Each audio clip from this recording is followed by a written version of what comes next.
సాగర్ నర్మదాని తీసుకొని రెస్టారెంట్‌కి వస్తాడు. ఇక సాగర్ నర్మదానయితే అలా చూస్తూ ఉండిపోతాడు. అది చూసి నర్మద అయితే "ఎందుకు నన్ను నువ్వు అలానే చూస్తూ ఉండిపోయావు" అని చెప్పి అంటుంది. దాంతో సాగర్ అయితే "నేను నిన్ను చూస్తూ ఉండిపోతాను బంగారం" అని చెప్పి అంటాడు. ఇక నర్మద అయితే "ఇక చాలులే తినమా ఏంటా" అని చెప్పి అక్కడ ఫుడ్ ఆర్డర్ పెడతారు. ఇక ఫుడ్ రాగానే నర్మద అయితే సాగర్‌కి తినిపిస్తుంది. ఇక ఆ సాగర్ కూడా నర్మదాకి తినిపిస్తూ ఉంటాడు. అలా వాళ్ళిద్దరూ కూడా సరదాగా రెస్టారెంట్‌లో ఒకరికొకరు తినిపించుకుంటూ వాళ్ళైతే సరదాగా కబుర్లు చెప్పుకుంటూ ఉంటారు. ఇంతలో అటుగా రామరాజు వస్తాడు.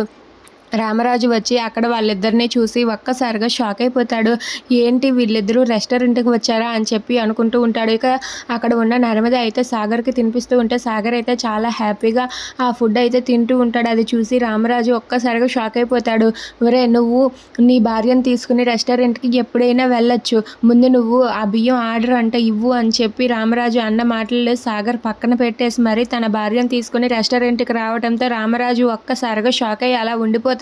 ఇక సాగర్ అయితే అక్కడ అలా నర్మదాతో సరదాగా గడుపుతూ ఉంటే ఇంతలో రామరాజు సాగర్‌కి కాల్ చేస్తాడు. అయినా సరే సాగర్ ఆ కాల్ చూసి కట్ చేసి పక్కన పెట్టేస్తాడు. అది చూసి అక్కడ ఉన్న రామరాజు అయితే ఒక్కసారిగా షాక్ అయ్యి అలా ఉండిపోతాడు.